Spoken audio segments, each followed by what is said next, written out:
Okay, this is intermediate training session number 2, and we have various topics that we're going to be talking about here today. The general topics will involve mostly the lead screen and the sales screen, and they will be topics about things that are more intermediate in nature, and maybe some people are not aware of some of the things that can be done, more of the advanced features, intermediate features that can be done on these screens. And so we're going to point out some of the things that we often have some questions on. So that's what we're going to be doing today for probably about the next hour or so. So first of all, we're going to start with the leads screen over here. And one of the first things I wanted to talk about was a new feature that we have called QLeads. It's actually an add-on product to our leads section here. QLeads is very new. We probably only have a handful of people that are using it right now, although some people have been using it for 3 or 4 months. It does cost extra. It's $25 a month. But let me explain what it is. Sometimes people have external leads coming into our system, primarily like through a website or some other source, where somebody's putting a lead into a website, for example, and then they want that lead to come directly into QFloors without having to retype everything back in. Okay, and then they'll manage their lead on this leads screen here. So we have this new product called QLeads, which if you have a web developer, they can very quickly put some code. I mean, we're seeing people do this within an hour or two. A web developer that's already done a website, they can just go in there and they can tell when they receive a lead, they can just say, oh, send this to QFloors. They have this one call that sends it over into QFloors, and then we can pick it up over here. And the way that that's done over here is you just go to the tools menu and you can say check for QLeads right here. And when you do that, if there was a lead there, it would say, oh, 1 lead found, and we put it into the system. In fact, I just did this one earlier. This Roger Rabbit, you can see that it went into an internet lead sales rep here. Okay. In fact, anytime we get a lead from QLeads, it will come into our sales rep called internet lead. And so as these things are coming in, you'll be able to kind of sort these out. In fact, you could come down here and say, I want to see just all my internet leads like this, and it would give you a list of all the leads that have come in through your internet. Now, I will say that we also have some partners that are working to do this. If you are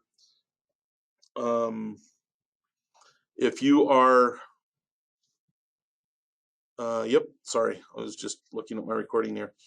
If you're working with, now I'm gonna blank on the names here, Floor Force, Creating My Space, that company, they have also created an interface already. So if you're one of their customers, they have already done all the testing and stuff, and we currently have people bringing it in from there. And then the other company is, I'm trying to think now, should have written it down. Anyway, they're a partner with Shaw. They're also a digital marketing company. They're going to hate me that I forgot their name all of a sudden. Maybe Dallin will get it for me here. But they have also Velocity, that's right. I was thinking Visualize. No, Velocity is the name of that company. And they have also done an interface into QLeads. So if you're a customer of either of those companies, just know that they've already done the testing. It's already connected up, and you can get that connection going very pretty quickly. So name of that product again is called QLeads, and it is fairly new. So we want to talk about the lead section here pretty quick. How to actually use this and all the functionality of this is one of our other webinars. But I will point out a couple of more advanced features in here. The advertising field right here. If you are filling in this advertising field, we can do some more advanced reporting on which leads are coming through different types of advertising, right? And the other place that I'm going to point out here is this looking for. So if you define what type of product the person was looking for, and the way that we would typically do this is you would put carpet, right? And then you would put, you know, family room or something like that.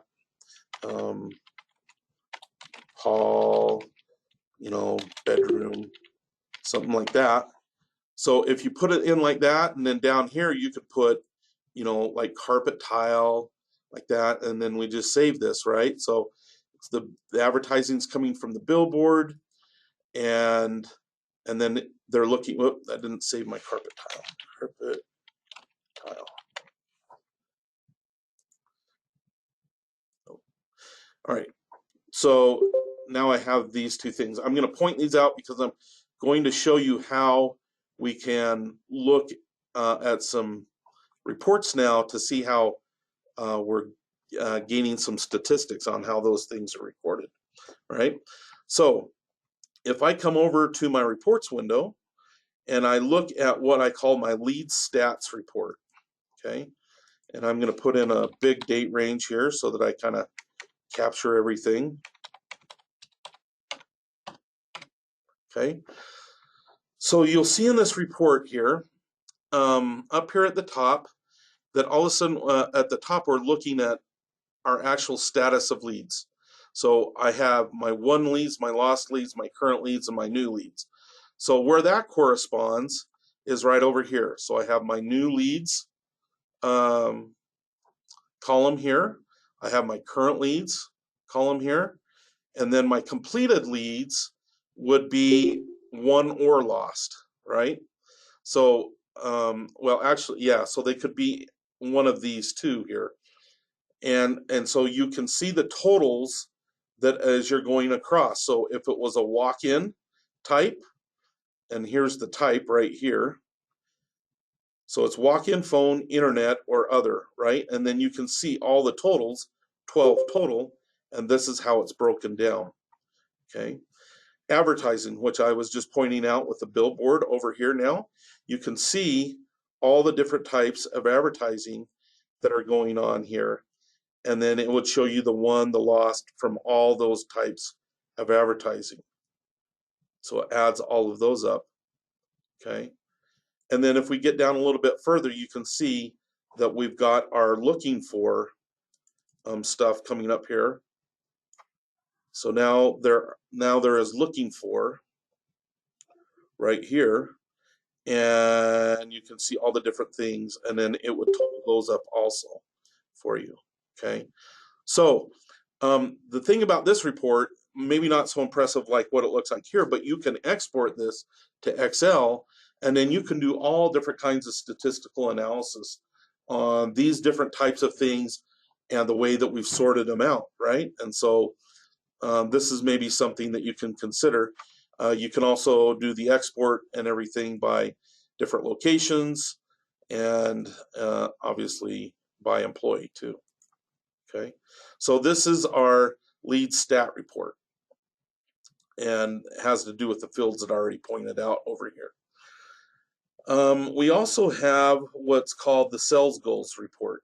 Okay, and on this one here, I'll point out just a couple of different things.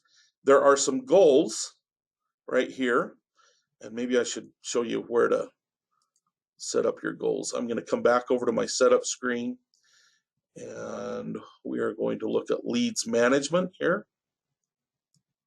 Remove everybody from the up list, yes.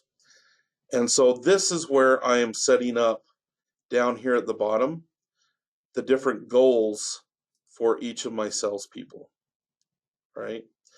And you can do it by location too, and set up a certain goal, and then you can split it among the employees there and hit the update button. You can see that I've already gone through and set these up here so that you have an actual goal set up. I will just point out real briefly too, this import internet leads. This is where you do the setup for QLeads. That's if you actually want to go down that road, we'll take you down there. But this is usernames, passwords, stuff for QLeads. I'll just point that out really quick. These other things are requiring, if you have to require advertising or looking for an item, just so that your statistics report comes out more accurate, you can actually do that, right? All right, so let's come back to our report here real quick. Our sales goal. So this is the goal that we put in on the other screen. These other columns right here have a couple of things. When you, actually, I'm going to come back to this real quick because I think it'll make sense if I show you another feature first, then I can explain where these numbers are coming from. So let me do one more thing here, okay? We're going to come back here. I'm going to look at all these leads here for 1 second. All right, so if you want, once you get down the road and you want to create a new cell in the cells module over here, okay, I'm going to put a new, let's put, instead of internet lead, we're going to put Ryan Malone on here. And then we are going to click my cells button here. And when I do that, it's going to transfer this top information over to my cells screen. Okay, if I'm in a valid location. Okay, ask me as a type of job, I'll do main store. And then you can see that it transfers Roger Rabbit over here to the top. You can also see this number 13 here, which corresponds to the lead number on the lead screen. So if I save this here, okay, and then if I click on number 13, you can see that it takes me back over to my lead screen over here, and now it's connected that lead to this sales order. If I look at my history here, didn't like, let's see, it didn't.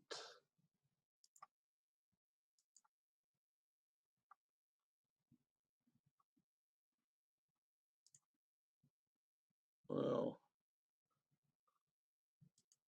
should be in my history. Might have got that from somewhere else. You can see that this history right here has sales order number 28 assigned and lead number 11 assigned here. Huh. I'll have to figure it out. You can see as I go back through this history that many of these have these sales orders connected. Like that one right there is connected to that lead, to that sales order.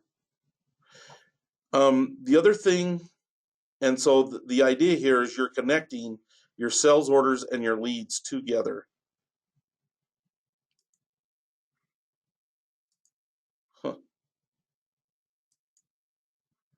Maybe it had something to do with the QLead bug or something like that, because I did bring that one in from my QLeads. You can reassign a lead. So I'm on this screen right here, and if I want to link this back over to my lead on this screen, so this is lead number 11 right here, I just come back to link to lead like this, and I can click on number 11 like this and push OK. And now when I click on this, it takes me right back over to lead number 11. And this one right here would be sales order number 28. You see how they're linked. If I wanted to change, and let's say that I wanted to link to a different lead, like let's do number 3 over here, right? If you hold down the shift key, click on this button right here, and now I put number 3 in here like this, okay? Now this lead is linked to this sales order. And when I come back over here, you can see that number 3 is linked here. Okay, like that. So that is a way to link the sales orders back and forth. And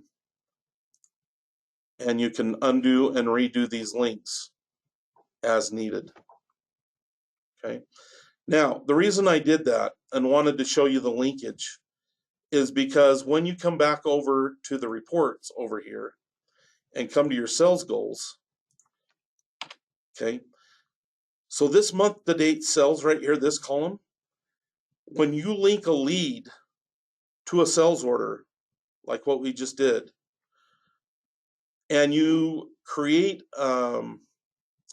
and you complete a cell over in that and create a new cell in the other system, it will start adding those onto this list as month-to-date sales. Okay, doesn't have to be completed in the sales screen, but it has to be in an order or ready order status over there. The possible deals, that field comes from the proposals on the sales screen for deals or for leads that are linked to the cells.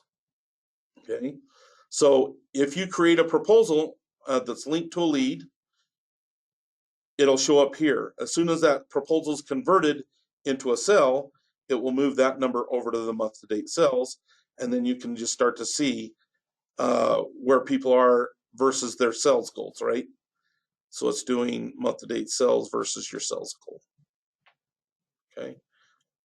And again, you can do that by employee, by location, and you can export. So those are a couple of reports that you might not be aware of that you can get when you're linking leads and sales orders together. Okay. All right. Let me just look. Do we have any questions? Maybe. We good on the questions? Looks like it. Okay. All right. Let me come back. I'm going to show you one more thing on the lead screen, then we're going to hop over to sales. You may or may not be aware of our sample tracking here. You can, if a customer takes a sample, you can go ahead and click on the Add Sample button here, and then you can either find one in your catalog. So let's just do that real quick. So if I have Lansing, there we go. And then the color. So you see I have 3 colors. Well, maybe there's a sample that I don't have in here, right? You can either choose one out of the catalog, or you could just put your own in here too, I think. Yeah, red, like that. And then you, once you do that, so now you have this right here, and then if I put enter sample, like that, you can see that it attaches the sample to the lead here. And then you can, if they had another one, you can add as many samples as you want here. As you do that, there is one other feature. If you do have our credit card processing with Heartland, you can actually take a token here so that you have a credit card token, so that if they don't bring the samples back, you can charge their credit cards. A lot of people will make out a sales order or swipe their card and actually charge it, or take a check or something. This way, if you take a token, it doesn't actually show up on their card as a sell. And then you have something on file in case they don't bring it back. If I want to see what's checked out or checked in, right? So if I just come over here to the samples checked out, and now I can see all the samples that are checked out, and you can see that there's 2 of them on this one lead right here, 2 different ones. And then there's one on this lead up here and you can see who's currently got them checked out.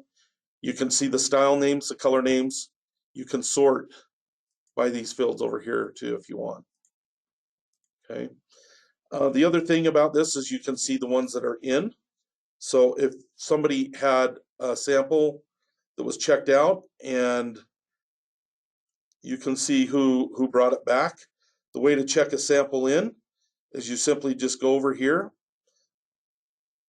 and you double click, right click, let's see, double click on it, left click, and it'll say, do you want to check the sample in? So it's a mouse double left click. I say yes, and then it will check that sample in.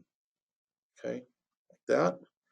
And then if I come to samples in, that should be on the samples in list, which it is right there.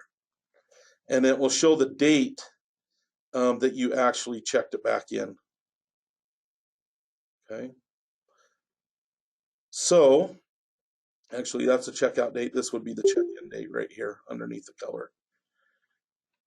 All right. So that's how you would use the sample check-in checkout feature, and it should give you a pretty good idea of how that works.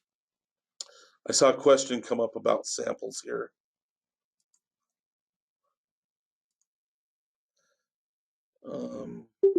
Is there any way to sign out multiple colors in the same style? No, there is not. You have to do them one at a time. So I think I read that.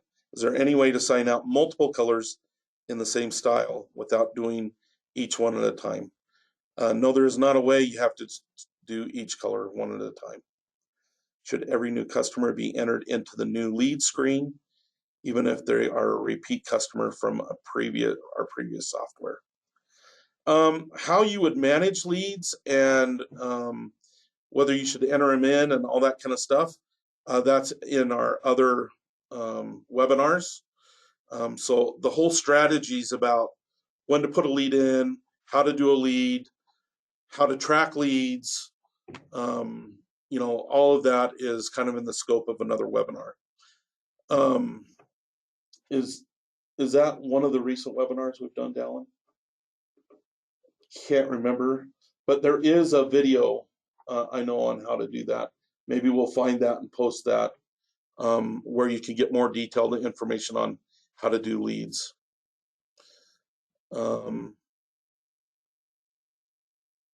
Let's see. How can you prevent duplicate leads? Like I say, a lot of these questions about how to manage leads, do leads, they'll be found in another webinar, and we'll grab that and get that posted to you by the end.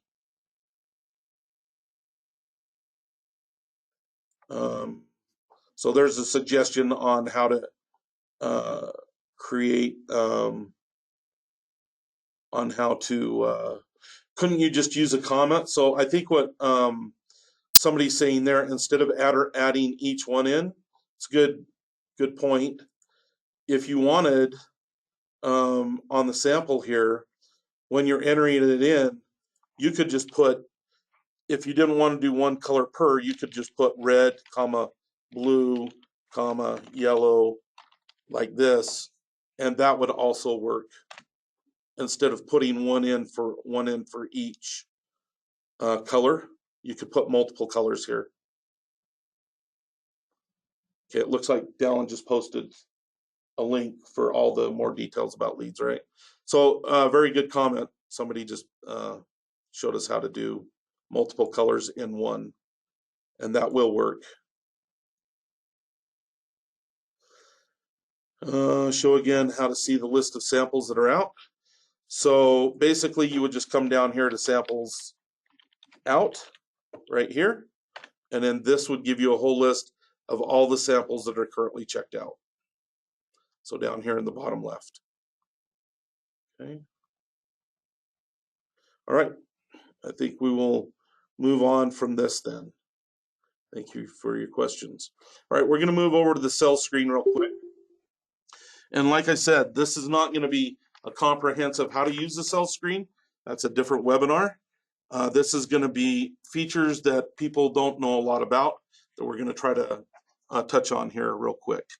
So first one is up here on the cells, the custom field up here. This has been added fairly recently. You can use this in any way that you want. That's why we call it custom. So if you want to sort sales orders by a certain way that's custom to your company, you can use this any way you want. The PO number is also one that people sometimes use for other things other than PO numbers. But these two fields up here, you can use. And then down here, you can see that there under the filter, under the search, you can put in a custom search for a custom number. And then whatever you have up here, so let's just put in Chad like this, save.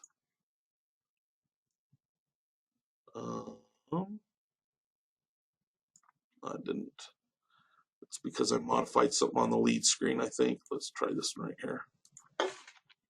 Chad, save.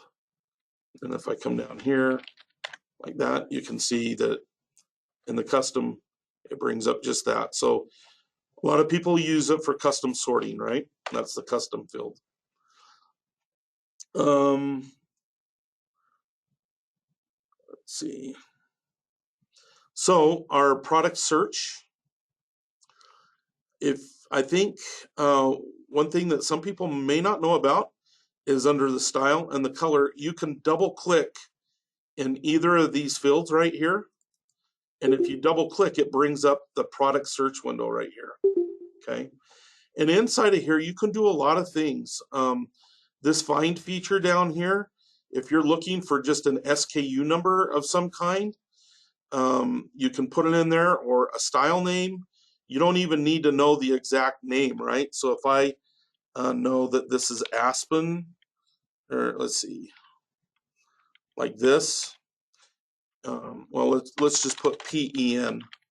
So it's just part of a name like that, right? Whoop. Style name. Oh, that's a color name. Go like that.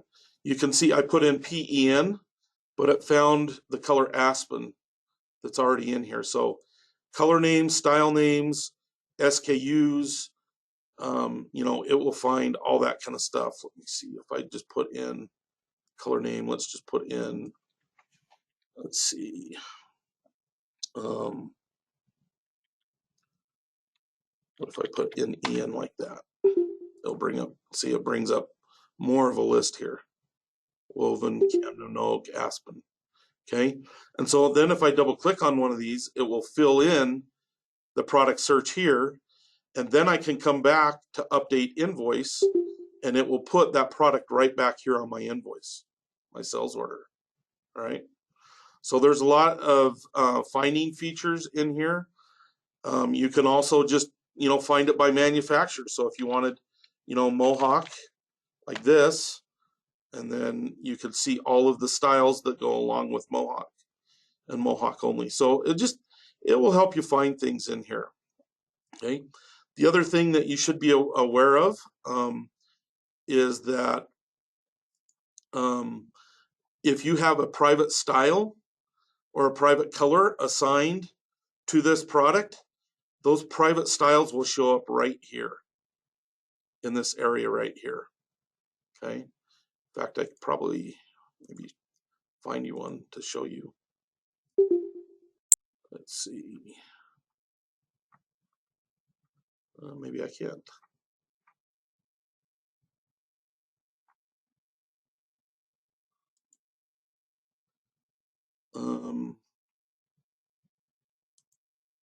Product catalog. Let's just grab one of these.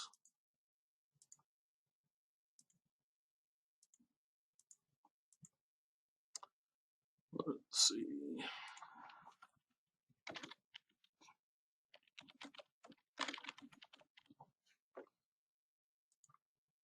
Like so, push OK. And then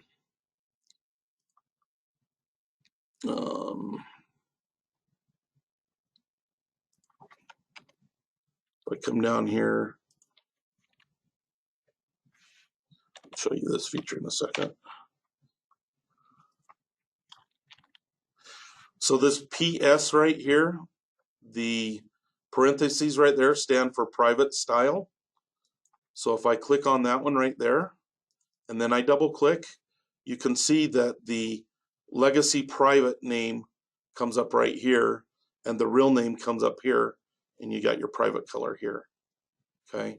If I were to put a private color name in, that's where it would show up. So that kind of gives you kind of an idea on how our private names, style names, color names show up in here also. Let's see. I guess I can, private name would be,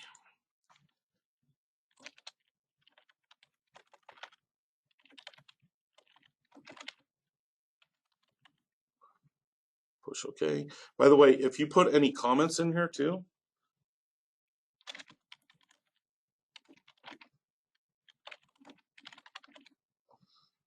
so do that. Make sure it's saved. Okay, push OK. Now we're going to come back here again. Let's see. Now we're going to select Granite. So now I've got my Granite private name here, and you can see the comments that were in there also come up here. So we're extending some of the information that you can see on this screen pretty quickly. Okay.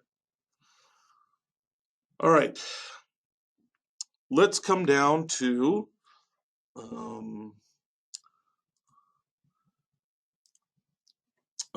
what we're going to talk about: cartons,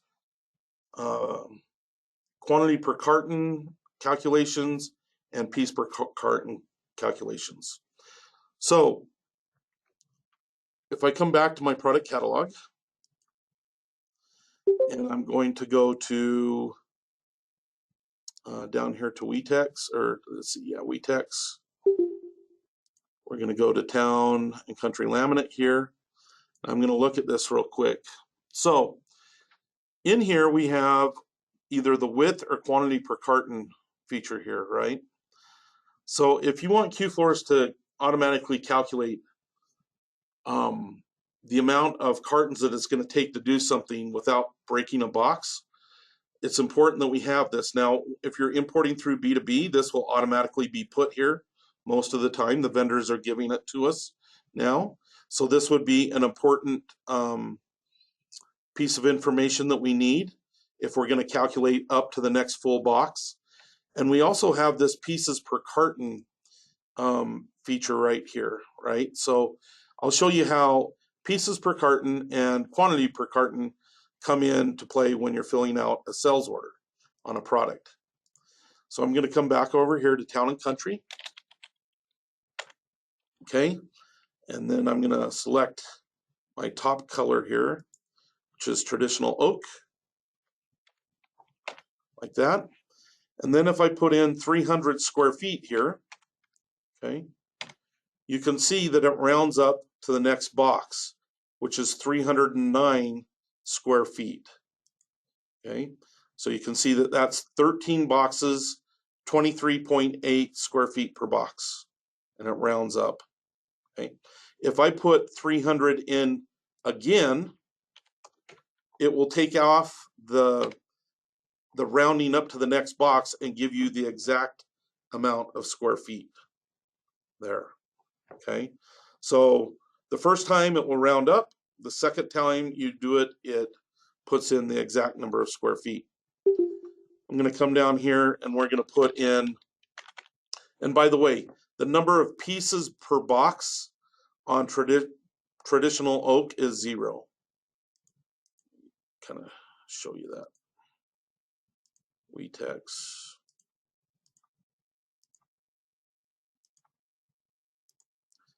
So you can see pieces per carton on this one are 0. And then if I go to my vintage cherry, I've got pieces per carton 6. Okay. So let me show you the difference. So on this one, I put in Town and Country, and we're going to select not the traditional oak, but we are going to select, let's see what happened here. town and country. Okay, I've got my vintage cherry, and now I'm going to put in 300. Okay, again, it rounded up to the next full box, which is 309 or 13 boxes, right?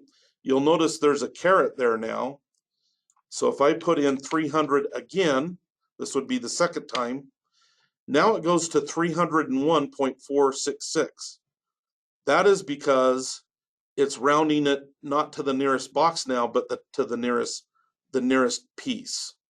Okay, and so you can see that this is 12 full boxes and four pieces. The caret here means pieces. So if you have number of pieces in your product catalog, it will do that. And then if you do one more, 300, it will go to the exact square footage. So if you don't have any pieces assigned, it's just two levels. It's next full box, exact. And that's what this one was here. If you do have pieces defined in there, it will go full box, number of pieces, and then exact. Okay, and those are how that feature works there. Okay, all right, so let's take a look at our questions here real quick.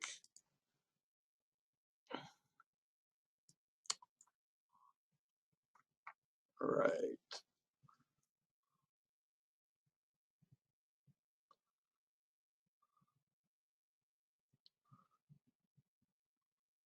Okay, how do I change our terms and conditions pages when we print out our sales order? So let me just kind of reiterate again, questions that are outside of the scope of this webinar, the topics that we're talking about, please refer those to our support department or another webinar, or we have this Facebook page that we put up at the top of the chat, and you can ask these more general like questions up in there. We don't want to ignore you, but we have a bunch of topics that we need to get through here today. So if they're not on the same one, please insert that question on our Facebook page. How do we change or edit so the comments are written within QFloors per each customer? How can we make, again, this is a more generalized question, so I'm going to refer you to either our Facebook page or to another one. Okay. Let's see. There's another question here about duplicate leads. Yeah, I think we answered the duplicate lead one. If not, the duplicate lead one, we'll come back and answer that at the last, okay? Just remind me about that. Thank you. All right. So let's move on here for a second. All right, sales confirmation. Skip. So we have this feature that we think most people are aware of, maybe not. But if you go to if I put in a product called Lansing and Aspen, okay, I know that this is already in my inventory list over here. So if I just put in 100 square feet like this, and I come in and I select my 1,400 square feet of stock here. Usually, if you're a salesperson and you select inventory from this list right here, the status is going to go to ready star, right? And the star always means that this item is on our sales confirmation list. Over here on material screen, sales confirmation, right? And so, and so if you look here, if there is a star, that means it's on this list right here. If you have sales confirmation rights, which means there is a right over here in the employee subscreen, okay, under materials that says sales confirmation. If you have the rights to do sales confirmation, which means that you have the rights to finalize confirmed items on this screen, if you select if you have those rights, and if you select a stock item over here, you can skip sales confirmation screen, right? So you can see that when I selected that, it did not go to ready start, it went to ready without a star. Okay, so it's skipping the whole sales confirmation process because it knows that I have sales confirmation rights. If it was a salesperson logged in, it would go to ready star, just like these other ones went to order star. Okay, so hopefully everybody knows something about that. Hold status. So on here, there is a status in here called hold. So what that actually does is, let's set this one on hold, by the way. Okay, so I'm going to save this, and it's on hold, and it's number 27 over here. Let's see, it's line number 5, invoice number 27. So if I redo this right here, oh, it's this one right here, I think, right? Let's see, sales, Lansing. Oh, got it. So you'll notice that it isn't on my list here, right? If I come back and change this back to order, that's probably what I should do first. Save materials, sales confirmation. You can see that I have number 5 here now on my list, right? If I come back and select it to hold, which is what we were just looking at, save materials, sales confirmation, you can see that it's no longer on this list over here. Okay, the reason is it's now on my hold list. If I click on this right here, you can see 27.5 is now on hold. You know, basically what that does is when you're putting it on hold like that, it cleans up your sales confirmation list so that your purchasing agents aren't seeing all these items that are on hold. And then when you change it back to want it to be on order or want to assign it to inventory, you just do that, and then it will reappear back on your sales confirmation list right here. So it's just a way to keep this list really clean, because at the end of the day, this list should be clean with nothing on it. It should be blank at the end of every day. Okay, and this is just one way to get things that you're waiting for. It could be things like just-in-time inventory, for example, pad. Sometimes people don't want to assign pad until the day it's going out, right? So that their inventory counts look more accurate. So it's just a way to hold off assigning inventory until the day that it's going out. Okay, so that's the hold feature.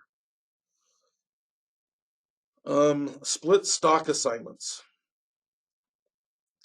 So we're going to use another product here called Pebblebrook. Okay, and driftwood, and the quantity, I'm going to use 500 square feet here. Okay, so when I go to my materials to assign inventory,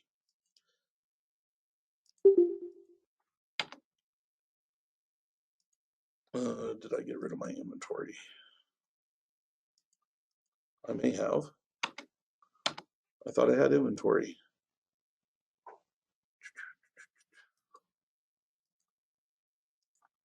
Well, let me go to my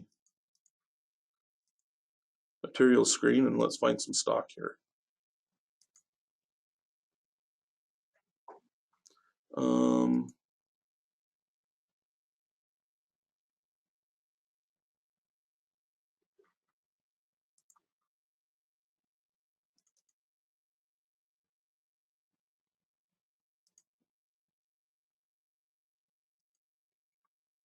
Okay, I know what I've done here. So this is another point. Let's use another product, and then I'm going to come back to this driftwood and show you something here in just a second. So let's grab one so I can show you this.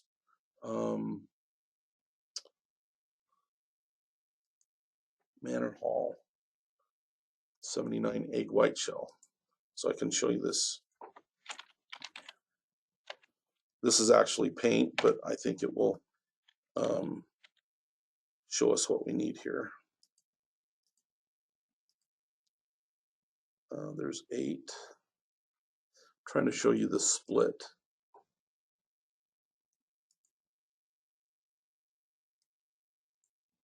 Oh, these are 2 different ones. I'm going to do this. I'm going to create a duplicate. Okay, we're going to duplicate this.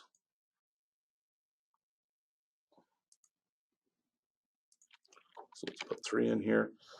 So now I have 3 of these right here. That's the duplicate feature, which I wasn't intending to show you, but I will.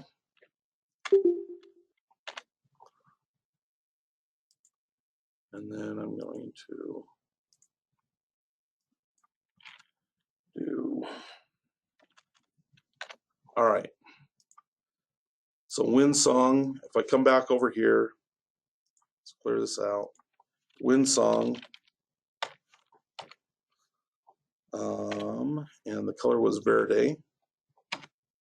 Okay. And now if I put a quantity in here of 600 square feet like this, okay, I should see multiple items in here, which I do now, which is what I wanted. You can see that I have 2 1800s, a 500, and 1,000. Well, maybe I want to use up this 500 square feet first, right? So when I click on it, it will bring up a window which will allow me to split the inventory assignment between multiple roles, which is what I wanted to show you. So I first select the 500 here and I put add product, and it will put this on a list of things to assign it to. And now you can see I still have 100 square feet that needs to be assigned. So I can select one of these other roles here and say, I want to take the 1800 off of here.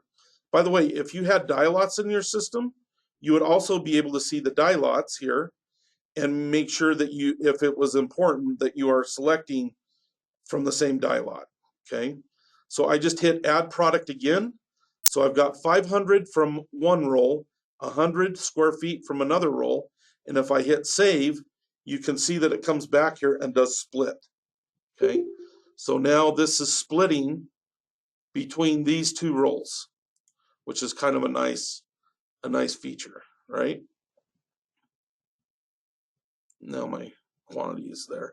So just so you know that can split. Now I want to show you something else that we were getting into right before we did this with the Pebblebrook driftwood. So we have gone, just so that you know, we have gone to going by SKU numbers now. So when you, on our sales confirmation screen, and this is because we've had to go more strictly to SKUs because of all the B2B functionality that we have and the thousands of products that are in there. And so you'll notice now that driftwood, I had, for driftwood right here, I had an SKU number in here of 1105. And I put that in there because I'm going to show you another feature with barcoding and POS mode. But if I have an SKU number in here and I have inventory that does not have an SKU number over here, so this driftwood right here, you'll notice that these do not have SKU numbers, the inventory.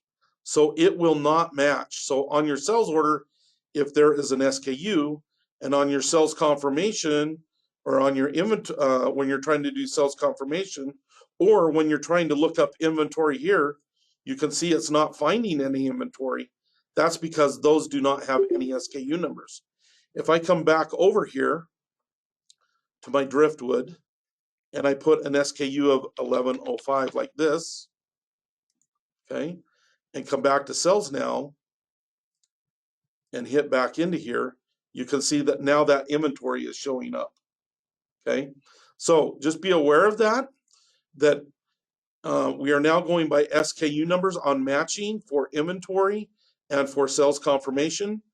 If there is no SKU number in the catalog, then we go back to doing what we were doing before, which would be style name, color name, okay? So it's only if your catalog has SKU numbers, then the material that it needs to match up to in the sales confirmation and in the inventory screens here have to have SKU numbers.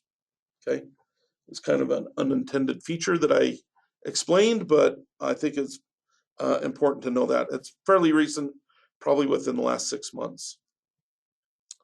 All right. So split stock assignments, and we're getting down to our last 15 minutes here or so. Let me see. Are there any questions?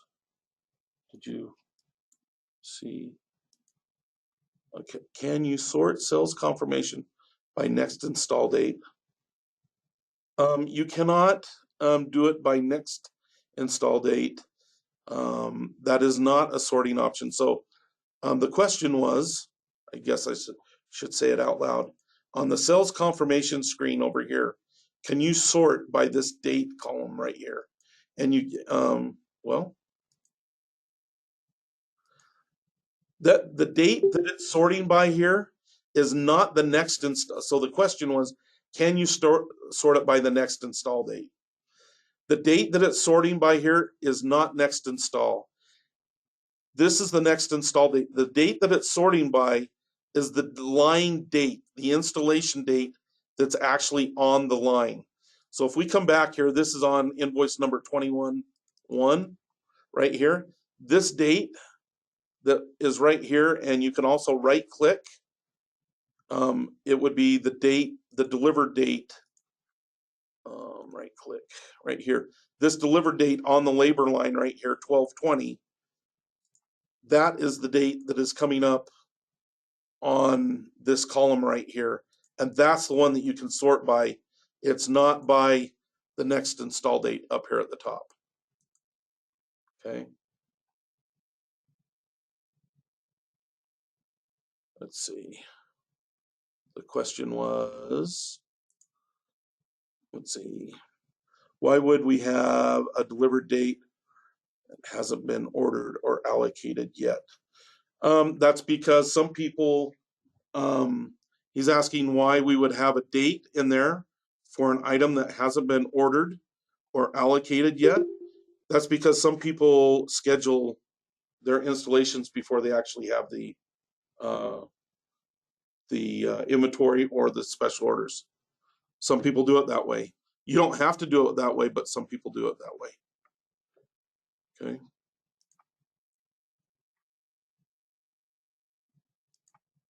All right. Let's see here. All right. I'm going to cruise and try to get through some more of these things.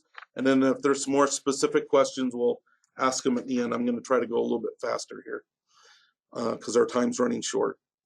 Cuts. So if you have a piece of carpet that you want to cut, let me get back to where we were over here. Let me just assign one of these like this. Okay, so I have this piece of carpet here. If I double click on the 6 right here, let me come back. If I come over here and on the 6, I double left click, okay? You can see here now I've got 500 square feet, 12 by 41 6. If I want to put some cuts in for this item, I can just put my linear feet. So I've got 41, maybe I want to do a 12-footer for a bedroom or something like that, and I add the cut. You can see now I have a 12-foot cut and a 29-foot cut, and I can also put comments in here like this. Okay. Why do I want to do this? Because if I put my cuts in, when I print out a work order, it will have all the cuts in there, and so some people want to know that so they can do the cuts before they send it out and print them out on a work order, or while the installer is going out to the job, they already know what the cuts are and what rooms they're supposed to be going in. So there's places on our work orders where this can show up automatically and help with doing the cuts ahead of time. So that's the cut feature. Web services, I think this one's pretty important. A lot of people may or may not know about all this. So I'm going to just show you real quick. I'm going to flip over to another screen where I already have this set up. So web services is kind of like B2B. It's a part of B2B. It's a subset of B2B, but it does some pretty cool things. I'm going to show you real quick. So first of all, we've added on our actual sales order line, you've probably noticed that there's this thing that says check vendor stock.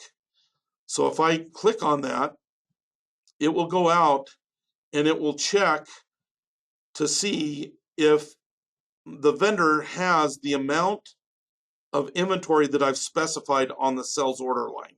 So right here, I'm saying 160 or 144 square feet, which is actually 16 yards. The vendor is coming back to me and saying, yes, I have 16 yards of that. Doesn't tell me how much they have, but they're saying, yes, I have that much, right? So, so at least you can see if they have that amount already in stock. There's only 2 vendors that are doing this right now. That's Mohawk and Shaw. Shaw's still working on a few little bugs, but they actually should have that up and going here shortly. All the other vendors, if you want to check stock, and so the difference is this one is checking for an amount. If you come over here to this screen, let's see, let's come down to this one down here.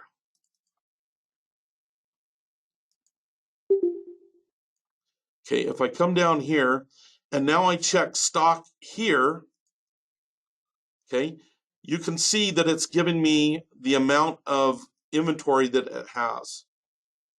Okay, this one's only got one, it's got 14 square feet available, it looks like, for this item right here. Okay, let me get to a different one here. I think I saw one that had more before.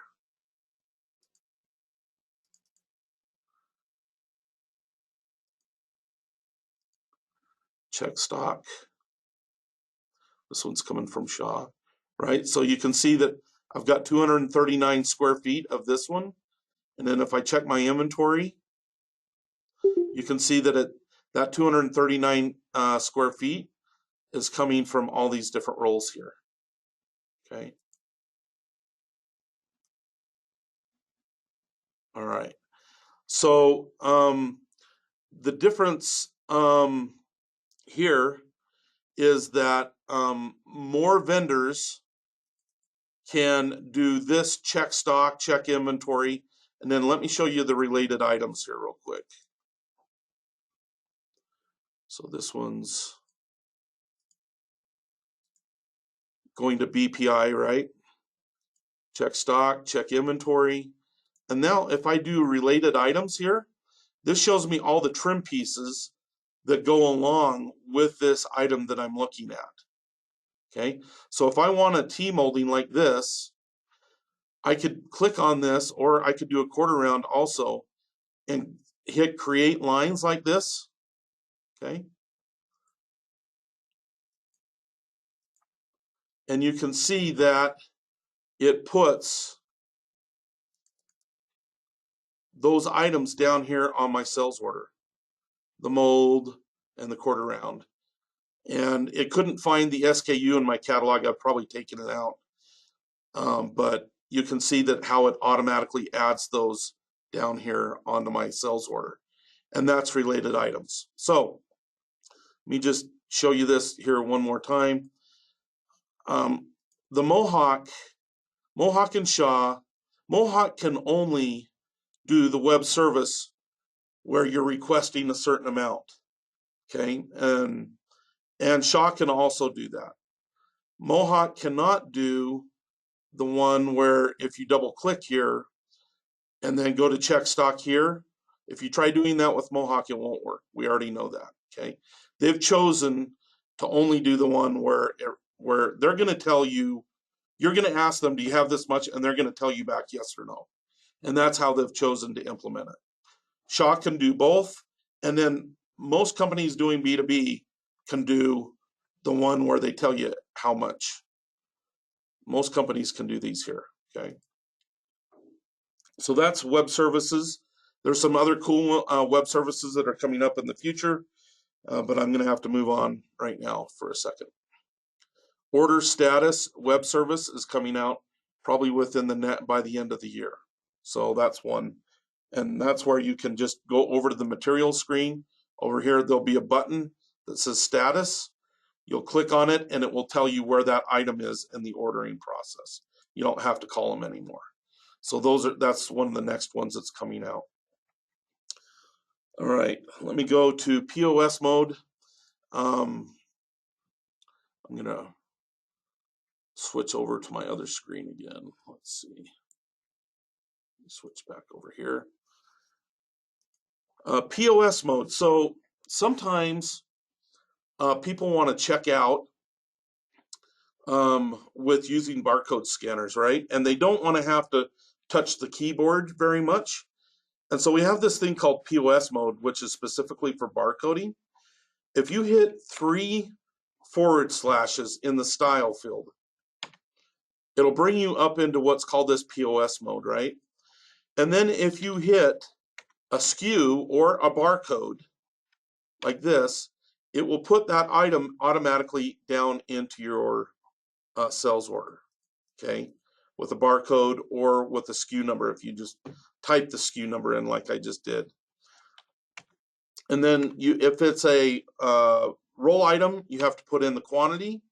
If it's an each item, it will default to each and one, and it will go right back down to the style screen down here, and you can see that it pops this right back up here again, right? So that you're actually using this to fill it out. And kind of the concept is you could fill out a whole order like of sundries and stuff like that if you're using a counter without ever touching the keyboard, okay? Or if you have to change a quantity from 1 to 10, that would be the only time you have to touch a keyboard. If you want to go out of this POS mode, you have to type in 3 forward slashes again. And now I'm out of that mode. So whenever I hit my color or my style here, that box is not popping up. If I put it back in POS mode, like this, okay, every time I come and touch on the style, it will pop this box back up. So that's what's called POS mode, point of sale mode, okay? All right. Let's see. A couple I can get in here in maybe just a few more minutes. Work order batch print or sales order batch print, okay? So if I bring up a list of sales orders over here on the left-hand side, and I wanted to print out, let's say I wanted to print out this whole list. So I wanted a bill for every one of the customers on this list, okay? One way to do that is by holding down the control button. So I'm holding down the control button and then I'm pressing print right here. And it's going to come up and say, all right, what options do you want? And then when I press OK, it's going to come back and give me my print screen. I'm not going to do this, and it would print out a copy of every one of these on your printer or to a PDF file, okay? So that's called batch print of a sales order. You can do the same thing for a work order by holding down the Alt key instead of Control. So that's Alt, A-L-T, hitting print, and then doing work order, okay? So, and then it would print a work order for every one of these, okay?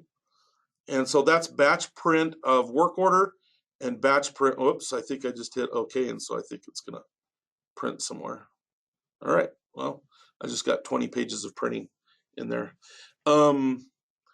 That's batch printing of work orders, batch printing of sales orders. Now, one thing to note about this is that it's only the QFloors internal reports that we'll do in a batch. it won't do your custom report. So if you're using custom reporting, this feature isn't available yet. Okay.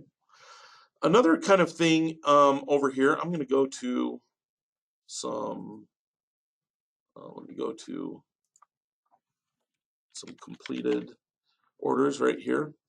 One thing you may or may not know about is if you right click, if I'm on my job costing screen, and if I right click on this 113.40 that's already been job costed, okay, it will come up. It will come up and it will show you which report these items are on. So if you finalized a report for an installer, let's see if I can grab one here. Should have. This one's still on my unfinalized report. Let's finalize one of these here real quick. Reports. I'm going to go to contract labor and Kevin Bauman. So let's just, I'm going to finalize all these. And 25.2 is one of them. Okay.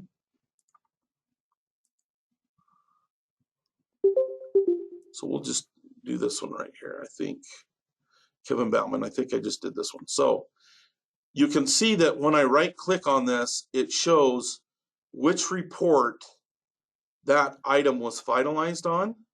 And so if I want to load that report, I just say yes like that, and it brings me right back to that finalized report. So you don't have to search through everything. So that's a right click on the 700 here. Or you could do the same thing of if you finalized a sales tax report, you can right click on that and it would tell you the sales tax report you're on or your commissions for all three of those. So you'll notice that contract labor, sales commissions, sales tax, right? All three of those, you can just right click and it will bring you right back up onto that report. Let's see.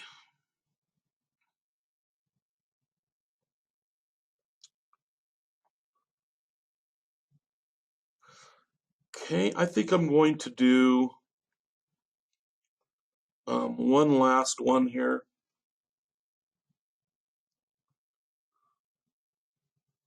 There's a few here, but I'm going to do one last one so that we can keep this to about an hour.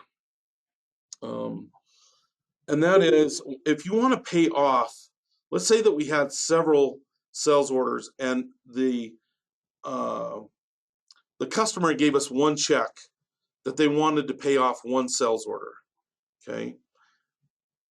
So what you would do is you would come to one of those. Let me see if I can. Let's see.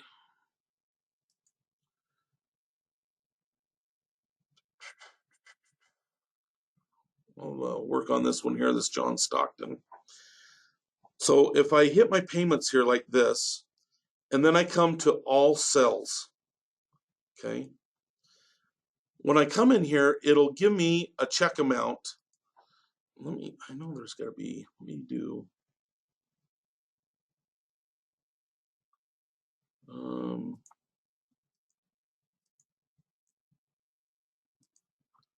just gonna create a new one here like this so I have two of them. All right. Come down and I hit on all cells here. You can see that there's two of them in here. And if they gave you one check that paid off both of these or only part of these, let's say that the check was for $1,000, okay? So I can come in here and I'm gonna say a check. They gave me $1,000, okay? Which obviously is only gonna pay for part of this. And I'm gonna click off this one and that'll pay off 837 there, okay? And then I'm gonna come down to here and click on this one and I only wanna pay off the other part of that and give the balance of the check to this one right here. So I would put in there real quick, the difference between the two would be, let's see if I click on that.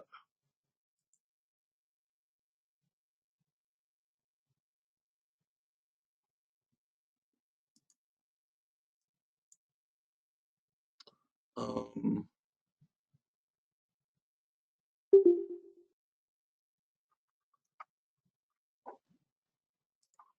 me bring up my calculator. Let's see.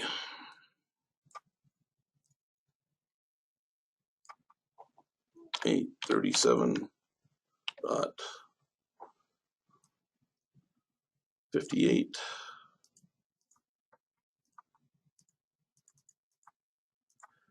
162.42, right? So this one I can only do 162.42 like that, so it doesn't come out negative. And now you can see that, yeah, there's something I messed up here. Let me do this again. Yeah, you guys are getting with people. I'm sorry.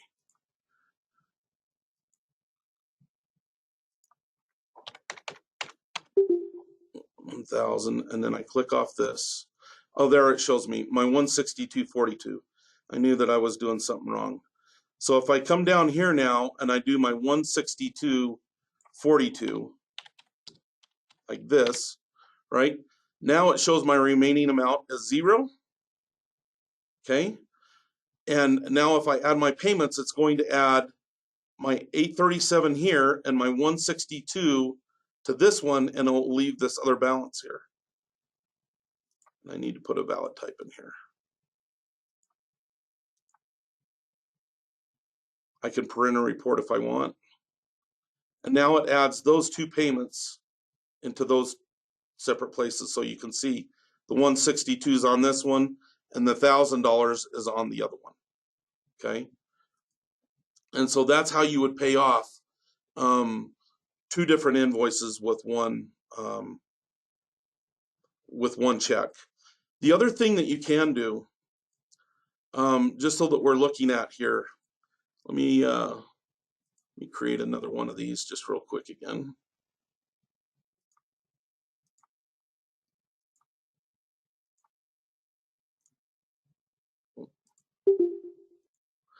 We have a transfer feature in here that's almost the same exact thing. So if you click on all cells, okay, and let's say I wanted to transfer some of a payment from one to another one, all you would do is hit your transfer, because maybe somebody already added an amount on one invoice that you wanted to transfer to another one. So you could just put like here, and I can put, I want to transfer a payment of a negative $100 from this sales order.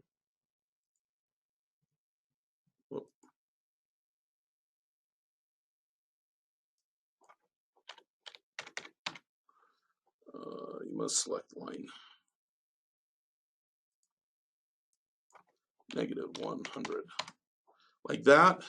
And then I want to transfer that amount over to another sales order. So you can see the remaining amount is 0 here. And if I were to add my payments like that, then it would move $100 from one sales order onto another sales order. So those are a couple of good features there to pay attention to. I think I'm going to end it right there and maybe just end on any questions that we have, because we've gone kind of over an hour here now. I don't want to get it too long. Let me come back and see if we can answer any questions. All right. I know there was the one question about the leads. So if anybody wants to ask any more questions, just post them in there. And it was the leads. What was that one again? Let me take a look. Let's see. Here we go. Oh, it was about duplicate leads. Thanks for reminding me. So there is a feature. So let's say that I think what somebody was asking is if somebody came in and you recorded the lead, and then somebody, and then that same person came back later and somebody else created a duplicate lead for that same person, right? There is a way to get rid of that duplicate lead. And now I do not remember how that was done, but there's a way where you can combine the two leads back together. And it is possible to do that. I think what I'm going to do is, instead of fumbling around through here, I'm going to ask that you call back into our support department and we will get you the answer on that, if you would. Sorry that you don't have a better I don't have a better answer, but there is a way to combine those two leads together so it comes back to just being one lead in the system for one person. Just know that we can do that. Sorry, I don't have a better answer for you on that.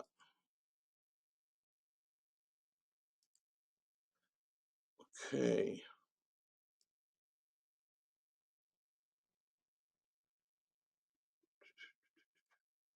All right, I think I'm going to hit the record button off here. I'm going to stay on here if anybody has any other questions real quick, but I'm going to turn my recording off.